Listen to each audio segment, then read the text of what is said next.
So how does the colonial system of the West work, and what is Putin doing here? Remember, she recently told Putin that Russia and China are leading a change that hasn't happened in 100 years. We think it's about breaking down the neocolonial system. Because about 100 years ago, not without the help of the Soviet Union, the old colonialism began to crumble in the world.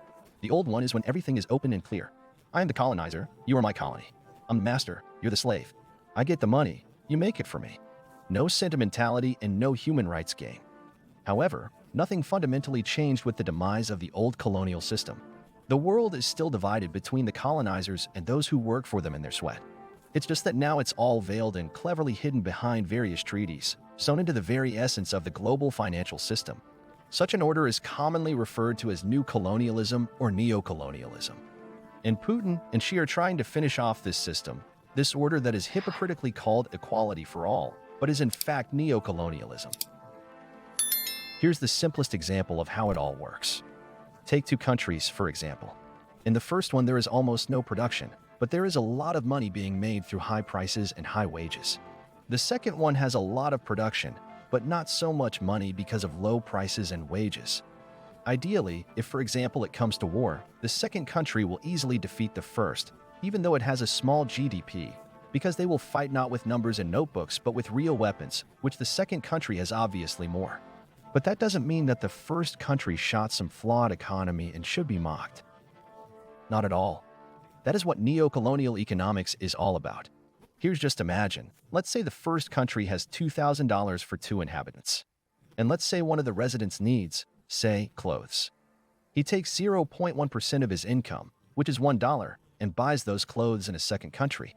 As in a second country, $1 is very good money. This could be a tailor's entire daily wage. Next, the resident of the first country will need a closet. He will just as easily take some pennies from his earnings and easily buy a closet in a second country. In general, the amount of money in the first country is enough to buy up entire industries in the second country. That is, the first country may have only, for example, 2 people living in it, and they may not be engaged in production at all. The main thing is that they have lots and lots of money, and they buy everything they need where the economy really is and works. Now add to this scheme the condition that the inhabitants of the first country can still print money in the quantities they need.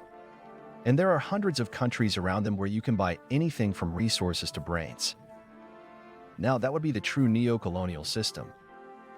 So when a resident of the first country meets a resident of the second country and says, "Haha, here you are a loser, you have 1 old car and I have 3 new ones. And look how beautiful my house is. Home, and what great roads I have. See how successful I am."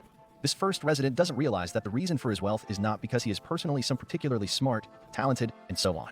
He could be a complete worthless mediocrity in general, an absolute zero. But the financial system that's built around him and before him, that's what makes him so cool and successful. Example.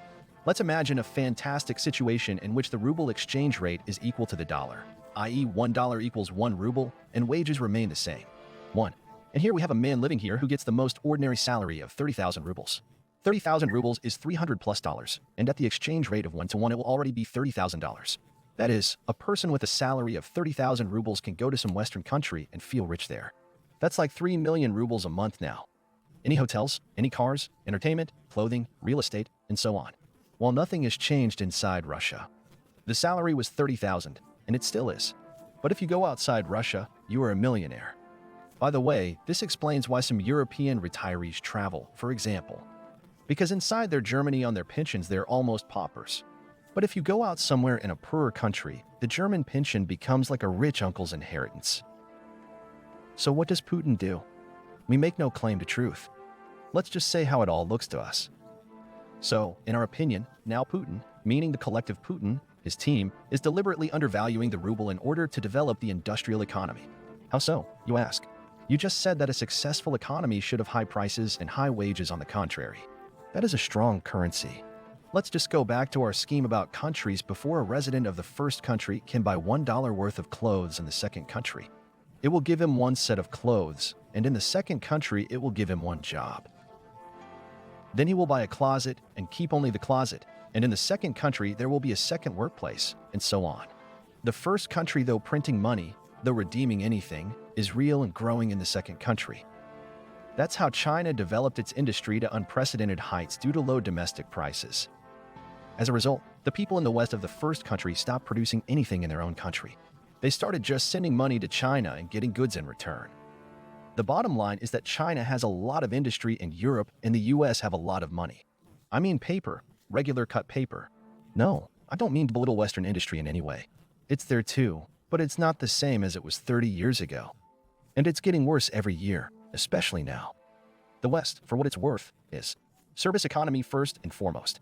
They take up to 80% or more of the GDP of Western countries.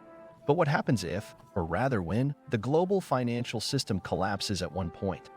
Yeah, the experts are right. It's going to shake everybody up. But, I'd rather be shaken. A warehouse with food and weapons than in the middle of a bear step with a wad of cash. If the system that is outlined above collapses, everyone will be left to their own devices.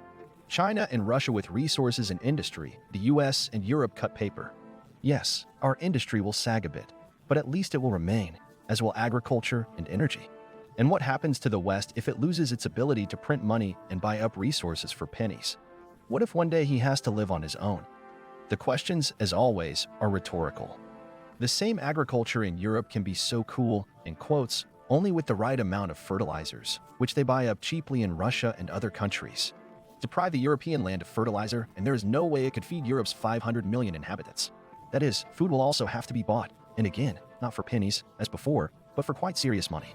Bottom line, famine and mass migration. But where to?